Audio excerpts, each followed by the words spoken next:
everybody, how's it going? This is another blackout because I just want you to listen. I'm going to tell you a little bit about my life, and I don't go into much detail all the time about this, so I just literally wrote it out and I'm going to read it verbatim. I didn't even proofread this, I didn't edit it, so if there's any blunders along the way, just bear with me. It is 11 pages typed, but I promise you it's a story worth hearing. So here we go. I was 20 years old when I met Curtis. I was out with a friend after a long week working at a local grocery store called Redner's Warehouse Market. I was a cashier there, and it was my first job I found in Pennsylvania. I was not old enough to drink yet, but I was old enough to get in a bar. And the friend I was with was in her mid-20s and bought me a few drinks on the sly. It was a typical night out where I was laughing and talking about things, and my friend and I danced for a bit. I noticed Curtis come in with his friends because they were all in uniforms, which was not unusual for the time and the area. The war in Iraq was in full swing, and all the bases in the area were always full of families and young troops. They often came into bars on the weekends as well when they had time off from training. I was picking out a song on the jukebox when a soldier came up behind me. I'm not really sure how the conversation started, but we got into a funny and entertaining conversation about the song choices. He introduced himself as Teddy, and I thought he was very funny and good-looking, and I was a bit shy, so I was happy that I had gotten into a good conversation naturally. He invited my friend and I to their table, and he introduced me to his friends. When we got to Curtis, who had been awkwardly staring at me, he made a show about being flustered and grabbed his heart and swore up and down I was the prettiest girl he had ever seen. I was flustered and blushed, being the shy one, and I was not sure how to respond. Teddy had somehow gotten into a conversation at the bar with some of his other friends, and I realized he had gone over to talk to me to bring me over to his friend. Considering Teddy kept glancing back at us and smiling. I knew a setup when I saw one. I was not really interested in Curtis that night. He made a point on talking most of the time, but to be honest, I do not really remember what he was talking about. I just remember feeling bored and wanting to get back on the dance floor with my friend. He slipped me his number at the end of the night, but I knew I had no intention of calling him. There was a stigma at the time about the troops just passing through, and they were known to just want to have sex with a pretty girl while they were in town, and I was not that kind of girl. I never had anyone stare at me so intently or be so forward about their attraction, and it left me unnerved a bit. I was very young, and I did not have much experience, and I'm sure it showed throughout the night. And I'm sure he noticed my clear pullback and reserved nature. I went back to work the following day, as I often picked up extra shifts on the weekends. I had just begun classes, and I was living in a private dorm house a bit away from campus. It was a mix of students and adults. We all had our own room, but we shared a kitchen and bathroom with the rest of the house. I remember I had to pay $65 a week to live there, which was affordable for a student far from home. It was not the nicest building, and there was a red window above the door from when the town was a rail town. The tracks ran right outside my left window, and on the other side of the tracks was a flour mill. Before it was a dorm house, it was a small train station that turned into a hotel and brothel that stood for many years. There was a reputation about all of us who lived there because of it. Some of the adults were not the best of characters, but they were harmless and just had fallen on hard times. The rest of us were just students that didn't come for money and wanted to save some money on tuition by not living on campus. It It was right near the bus stop, and I only had a 15-minute bus ride to school 4 times a week. I walked to my job every day. It was a small town, and most things were walkable for me. It was, however, a dry town, so if I wanted to go out, I had to head south or north closer to the bases. They always had a few bars near each base. I worked 2 days at the grocery store before Curtis found his way into my job. He had talked around about me and found out where I had worked.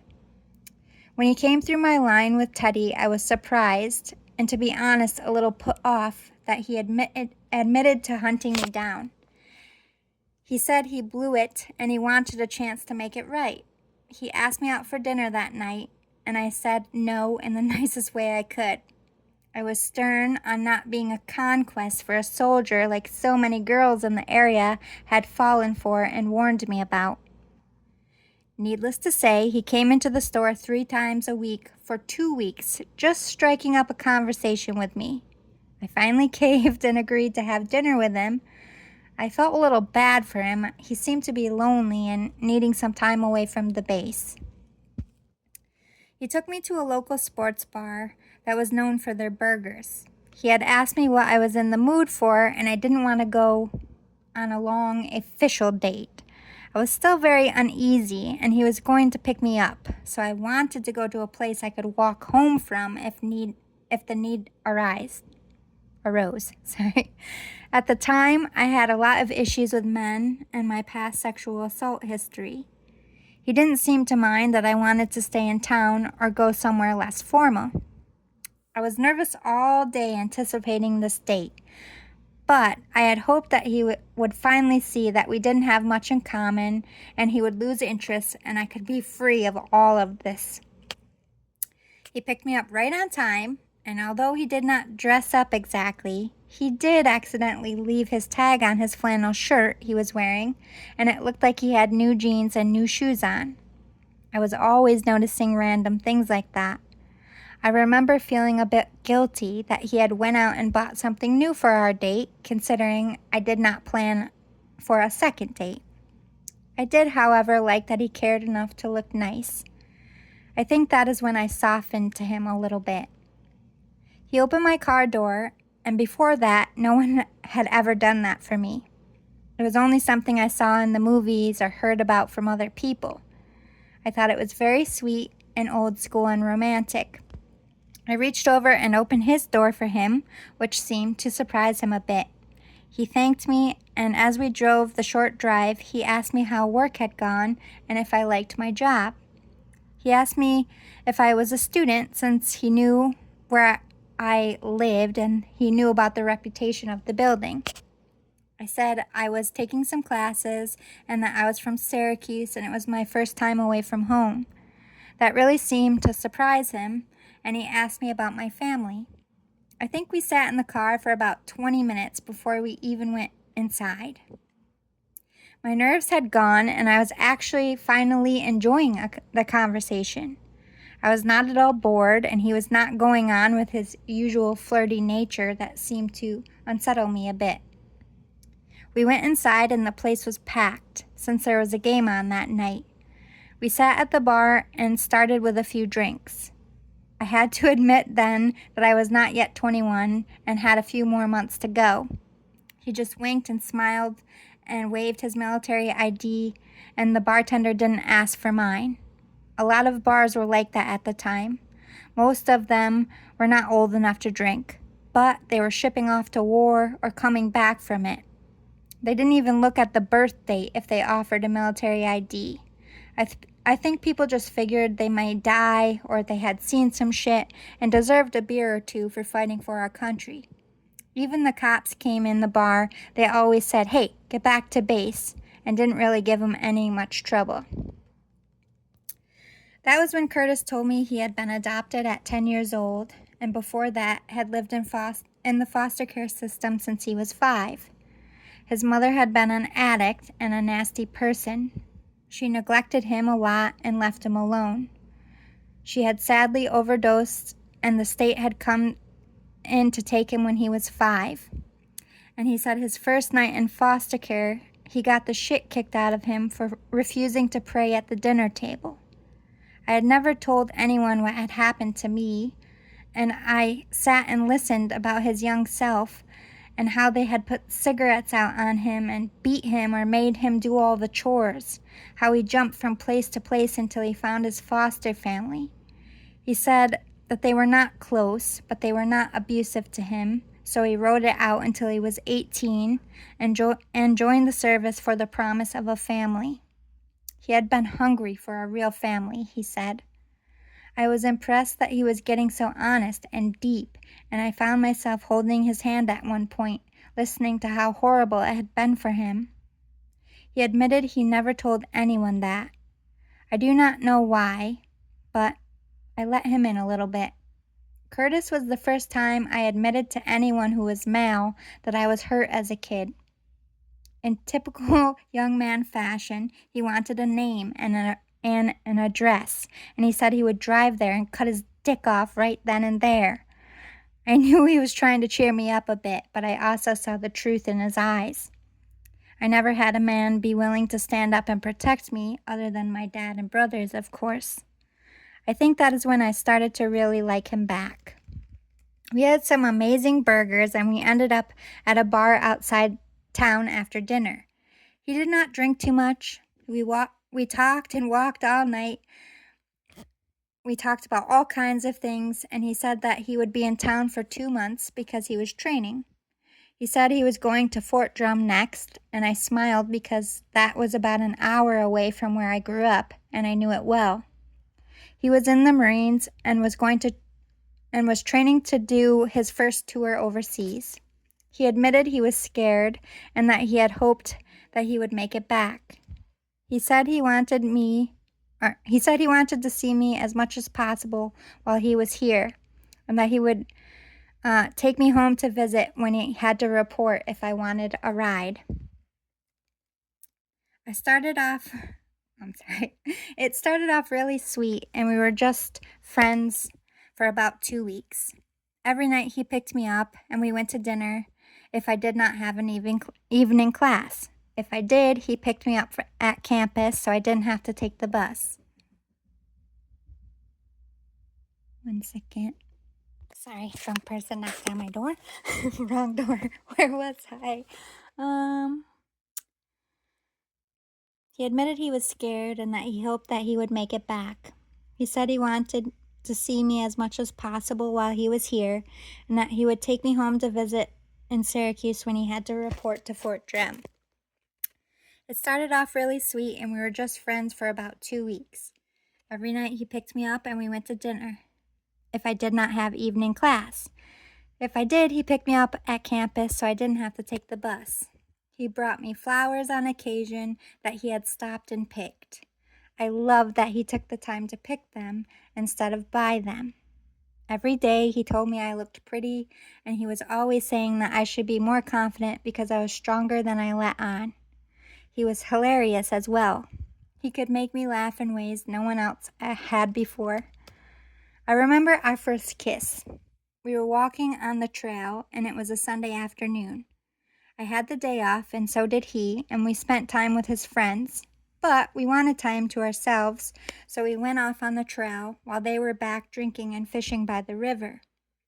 The clouds were rolling in, and I looked up at the sky, and I told them it was going to start pouring, and we should head back. So we both turned. I think we made it about 5 steps before the sky opened up, and he took my hand, and we started running the rest of the way down the trail. The thunder was so loud and ripped so suddenly across the sky, we both jumped and then laughed at each other. We stopped at the end of the tree line, and he asked if I was okay as he brushed my wet hair off my forehead. And I went still. Maybe it was the rain and the sudden romance to it all, or the look in his eyes. I think I blinked a few times before he started to move in slowly. It was probably the most romantic moment of my life. The rain was pouring on us, time seemed to slow, and the minute his lips touched mine, I forgot all about my insecurities and fears, and I just wrapped around him as if I had always been there. and I fit like a glove.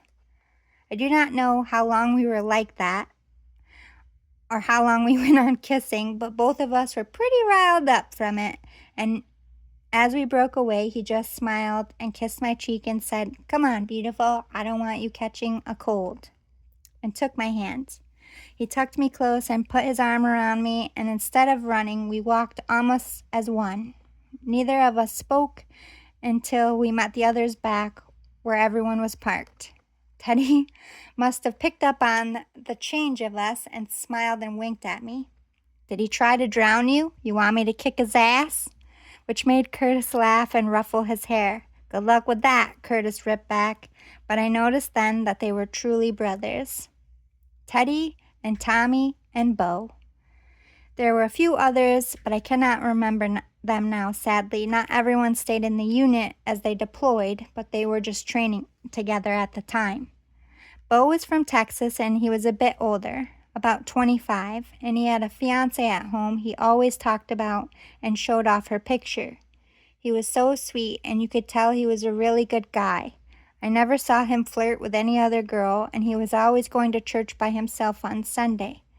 They sometimes called him Preacher as they ripped on him. Bo did not stay with us after those 2 months, but I never forgot him. He was there for Curtis and I, and he was always covering for Curtis when he wanted to slip away to see me.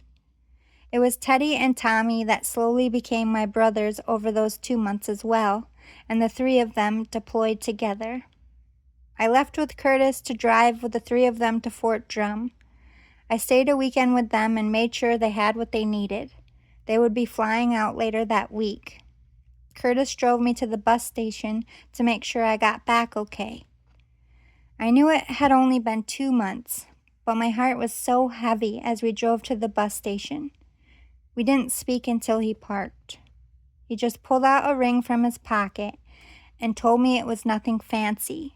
It was a peridot for my birthstone on a simple silver band, and he put it on my finger. He was tearing up, and I knew he was scared and letting it show in a way he couldn't to his friends. I just slid across the seat and held him. I let him hold me for as long as he needed, and I felt his tears on my neck. I didn't know what to say, but I wanted to comfort him.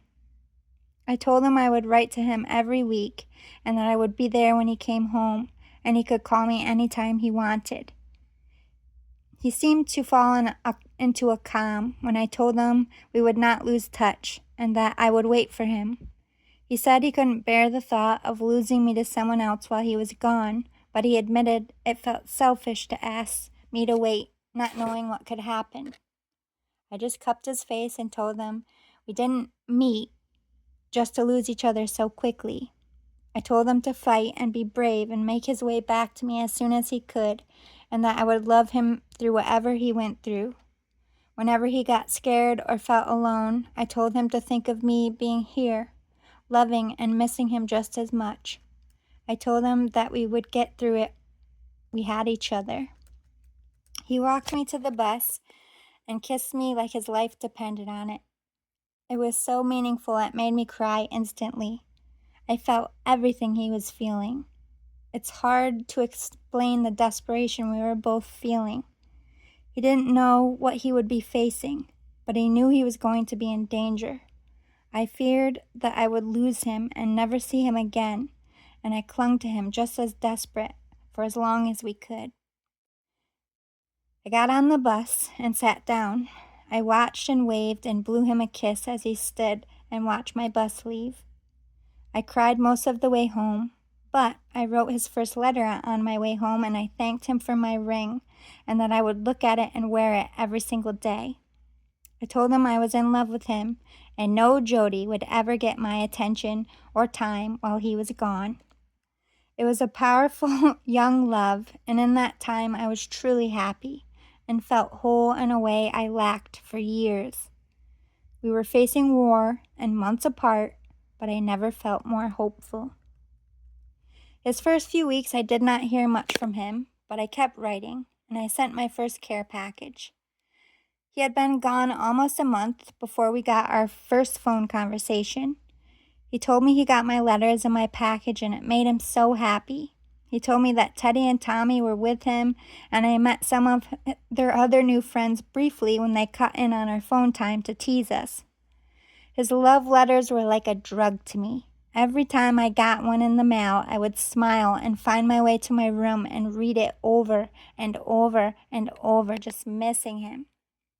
The distance only made me fall more in love with him, and when he came home 6 months later for the holidays, it was the first time I gave my whole self to a man. He was not my first and not my first love, but no one ever mattered that much, and I felt no one ever would again. It was the best time for us. That Christmas was one of the most special I have ever experienced. He left the day after New Year's Day to go back. Our relationship was built on letters and phone calls and trips to see each other. He proposed a total of 11 times before I finally said yes. I told him we were too young and I wanted to finish school, but he kept insisting we could face it all together and we could both complete our dreams and be married. Although it was very romantic and fun, it was also really hard. We fought sometimes because Curtis was jealous. If I met anyone, even if we were just friends, he would get jealous about it and then apologize. I think he just felt like he was missing out on life away at war, and he worried I would outgrow him or outgrow waiting for him and just get tired of it all, and he feared me having options. I was always trying to comfort him. War was not easy for him. He lost a few friends and he started to become less and less talkative. His letters dipped here and there, and when he came home, he was not as vibrant. I was just a young kid and I wasn't sure how to handle it, and the only thing that ever seemed to pull him back was through our love. He told me several times I was his lifeline that kept him human. At the time, I did not understand it, but it still haunts me to this day. We started to plan the wedding mostly to distract ourselves from war and the time we spent apart. I did all the work and was planning it around when he could come home, and I was trying to pay as little as possible. I decided to take some time away from school to save for the wedding, and Curtis said that when we were married, I would get better funding for my classes. I took a factory job working for Hershey and packing the candy. I loved the job and it paid really good, and it was third shift, so it kept me out of trouble and we had less spats about him being jealous. I paid for things for the wedding and he sent money to cover things as well, but it was just going to be a really small wedding. Curtis wanted me to tell my family, but at the time I had a lot of anger about a lot of things. When I moved away, I was not speaking to my mom and things were very frosty, so I just wanted to get married just with our family in Pennsylvania, and then we would go tell my family when I felt they wouldn't try to stop us because we were so young. My parents were young when they married, and I felt like their opinions would get in the way of our day. I'm not proud of it, and even as I planned it, I felt bad that they wouldn't be there, that my dad wouldn't get to give me away. Curtis was always pushing and trying to get me to make peace, but I just wasn't ready yet. I planned to get married in the park close to campus in the fall. It was a beautiful little lake with beautiful woods that had a clearing. I bought a dress in a local shop and I ordered flowers for my hair and to carry. I got Curtis a tux and shoes and tuxes and dresses for our friends. I applied for the marriage license and booked the minister to come out and marry us. I rented out the sports bar where we had our first date for the reception. I made our invites and sent them out myself. I was having the sports bar do burgers for us, and I had some pizzas that were going to be delivered. I ordered a wedding cake. It was not going to be a grand ceremony, but it was going to be a perfect day for us too. It was small and simple and filled with the most people we loved. Well, for the most part, the people we loved and cared for. Curtis said he was so proud of me for doing it all. I had originally paid for a church like he wanted, but when they had asked us to put down an expensive donation to be married there, I switched it to the park and changed our plans. And I thought he was going to be mad about it. But he wasn't. He said it was a good idea and that we could use the money down the road for a honeymoon instead. We both agreed we were not going to take a honeymoon until he was done serving deployments, as if it would give us something to look forward to. His goal was to become an officer and to get a job stateside, but the more war experience he got, the better his chances of becoming a general one day would be. He wanted to be a general of a base one day. He said it was going to take his whole life to accomplish, but he wanted to retire as a 4-star general. A few months before our wedding, he applied for the Navy SEAL program. Since he had been a recon Marine and had some tours in, his reputation was growing. He was approved before he even told me, and I was furious. Although it was going to take him out of battle for some time, after our wedding, he was still going to have to leave to complete SEAL training. He was also leaving the Marines and his friends to join the Navy, and he was nervous to tell his friends, especially Teddy. I was so mad I threatened to cancel the wedding. I told him that Navy SEALs were far more dangerous than what he was doing, and that he would not be able to talk to me while he was away, and I would never know if anything happened to him until after it happened, and that he didn't know anyone there, and he wouldn't have Teddy and Tommy to have his back. I was mad he made the decision without even telling me. I was going to be his wife, and he up and changed his entire career without even speaking to me at all. I started to get cold feet, and the reality of what my life was going to be kicked in. We had been fighting so much, but I had this wedding booked, and it was fast approaching, so I just kept my feelings inside, and I thought it was just nerves and that everything would work out.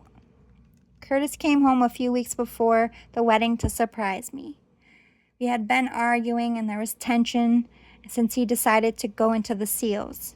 When he came home, we really talked about things. He told me why he wanted to be a SEAL, and he was honest about what it would require.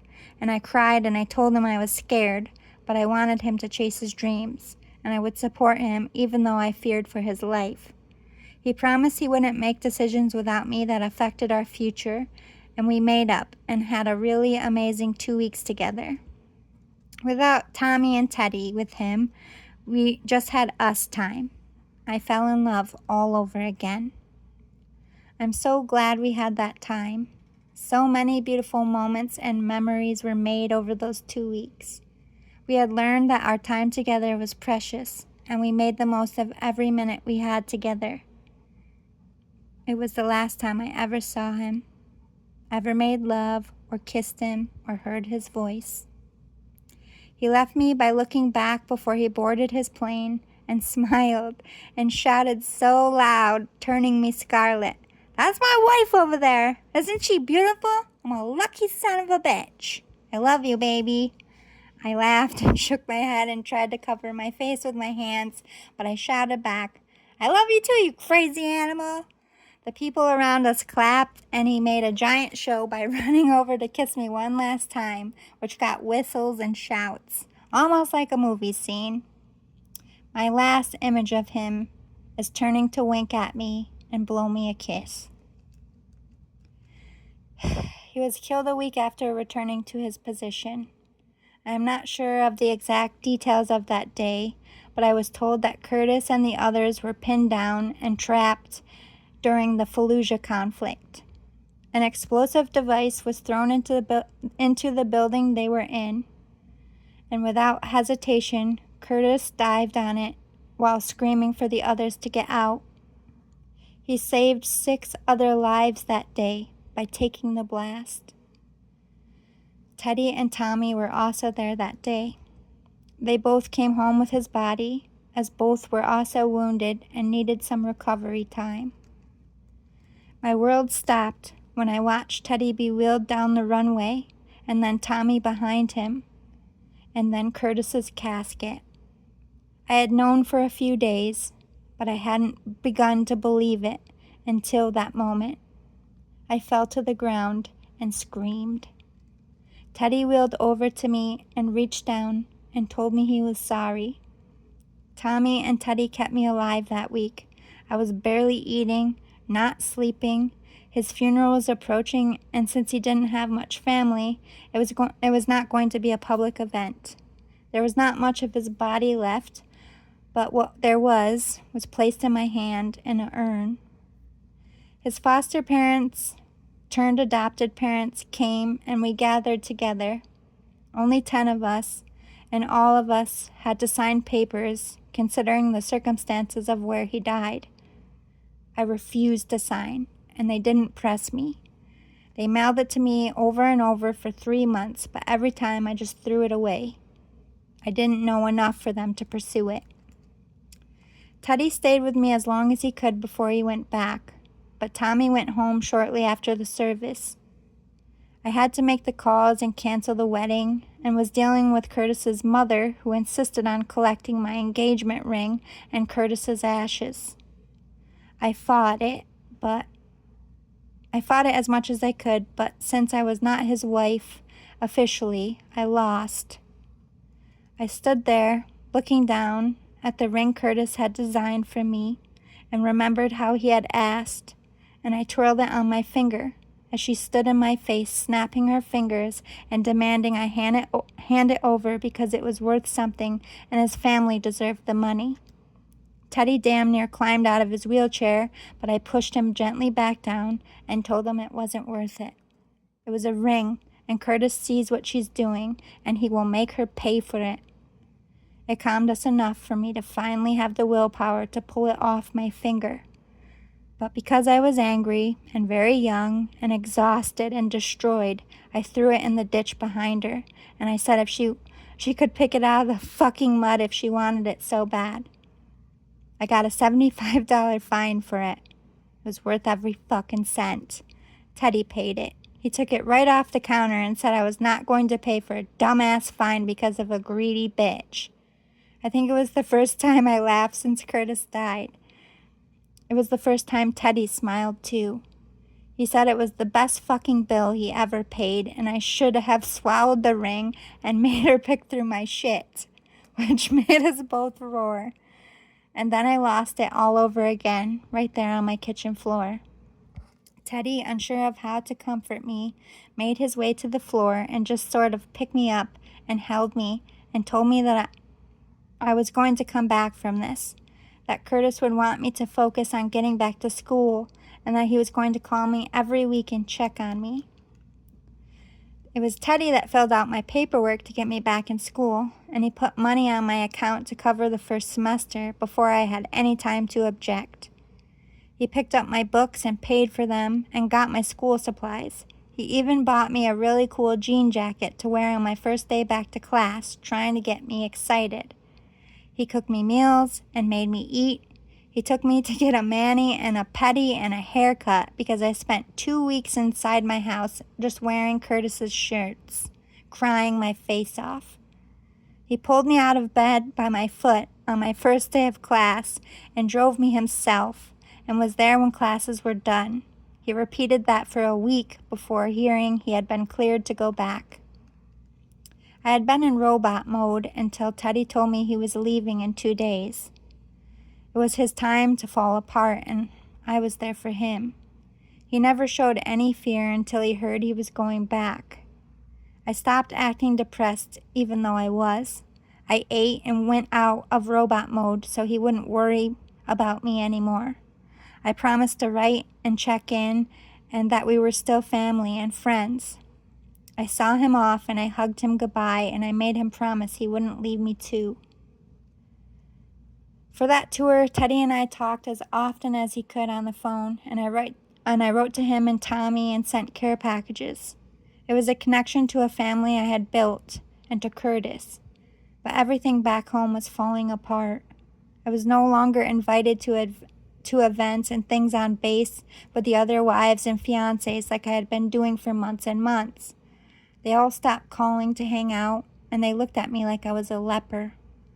I remember I saw a really good friend of mine, Tommy's fiancée, in the store, and she literally turned, pretending not to see me. I reminded them all about what could happen to their men and their lives, and no one could handle it while their men were overseas. All my friends had abandoned me. All I had was Teddy and Tommy, and they kept me grounded. For a while, I was keeping up with school and trying to complete it for Curtis's sake, but I got caught up in drinking and partying and stopped caring about my future and plans. I let Teddy think I was doing well and pretended like life was great so he wouldn't worry, but it did not last long. Tommy came home for the holidays because he did not want me to spend the first holiday without Curtis alone. I had gone home for Christmas and was able to act like it never happened because Curtis had never gone home with me. But when I got home, I was so happy to see Teddy on my doorstep. We spent New Year's together and the following week. We talked about Curtis a lot, and I think I was as lonely as I had ever been. My heart was a mess, and so was my mind, and I missed Curtis, and I missed being loved. At first, I thought it was the same for Teddy. He was alone and had all these horrible things in his mind, and he never had a lady at home. I think he was desperate and broken, and we found peace in one another. Teddy was one of my best friends, and I loved him. But that first night together, I was shook. I felt so fucking guilty. I felt like Curtis was up there throwing the biggest temper tantrum, that I had just cheated on him with his best friend. I think Teddy also felt guilty that he enjoyed it, that he finally let his feelings out and his best friend had died, and I was supposed to be Curtis's wife. It got awkward. I was trying to run and he was trying to keep me because losing me really meant Curtis was gone and all this friendship and family we built was done. Teddy was also an orphan, but his story had no happy ending. He had never been adopted, and I think that the two of them found each other by fate. They both had no one. They both joined in search of a family life that they never had, and they leaned on each other through almost everything. They were each other's lifeline. They were true brothers. Teddy went back, and through letters we were able to be honest about what we were feeling. I fell in love all over again, and slowly the guilt lessened. I never really fought with Teddy, and he understood me far better and more deeper than Curtis ever did. But we always talked about him, and Curtis was still the person between us. Teddy told me he was thinking of getting out of the service, but he wanted to talk to Tommy first when he got home. He wanted to settle down with me. But before his tour ended, he changed. He went from wanting out to also wanting to become a Navy SEAL like Curtis was going to do, and he filled out the papers again without telling me. I was furious, and I felt like everything was repeating, and I felt doomed. I think Teddy felt he was losing me, and he came home for a month to be with me, hoping to save what we had. I begged and begged him to keep his word, but I couldn't stand the thought of him being away for that long or for losing him. I told him that there were so many jobs he could find here that could bring him happiness, but he wouldn't budge. Being young and desperate and terrified, I gave him an ultimatum.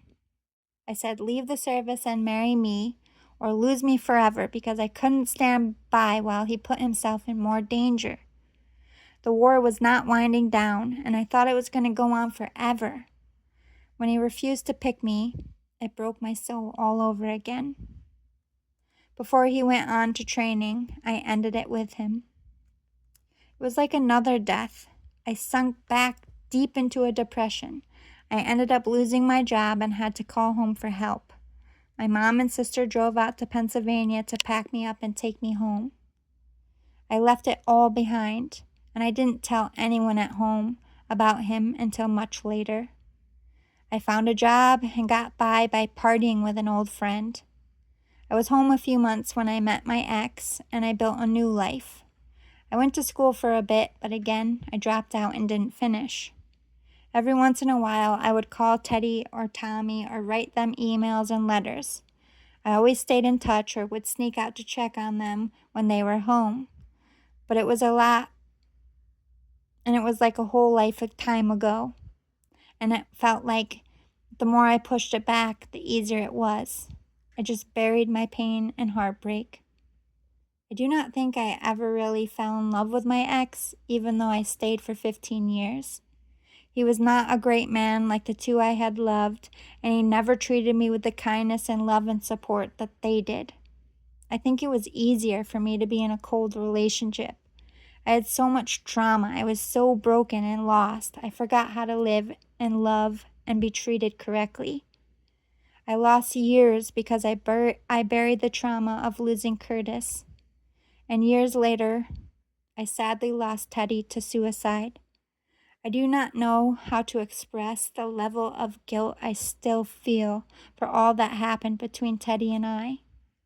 We were so young and so desperate, and we both handled things wrong, and not a day passes that I don't wish I could go back and fix it. I would have been so loved with Teddy. Maybe he could have known peace and had a better life. Maybe I could have saved him. When I lost Teddy, Tommy and I got close. Like Curtis and Teddy, Like Curtis and Teddy, he leaned on me and we grew close. Tommy's feelings grew romantic, but they never did on my end. I had to step away, and it hurt me to have to hurt his heart and pride. He did end up going back to his wife, and things were looking up for a bit. But when I got the call that he had committed suicide as well, I cannot even begin to tell you how I felt. They were all gone now. Everyone from before. All the things we did, all those times we hung out, and the dreams we all had, all of it vanished, like they were never in my life at all. Teddy lives in my memory and heart, and Tommy did too. Curtis I had so much respect for, but I was so angry. What I had never told many people, and what Teddy understood the most. Curtis had a family with 2 other women. He had a son and a daughter, and they all knew about me, but I had no idea about them. Although Curtis was not romantically involved when he was with me, he was paying child support and not being much of an active father as he built a life with me. He never told me about his children, and I felt so betrayed. Yet, I was so in love with him when he died. It was a hard mix to take. Teddy, on the other hand, had always been loyal to me, and the one I viewed as the best of us. His death and his angry words at the end was something that took years to come back from. There is so much more to this, and there are so many more things I could say about these great men I met and lost. But I think that most of our secrets will be buried with me. I speak out because they existed, and I want them to be known.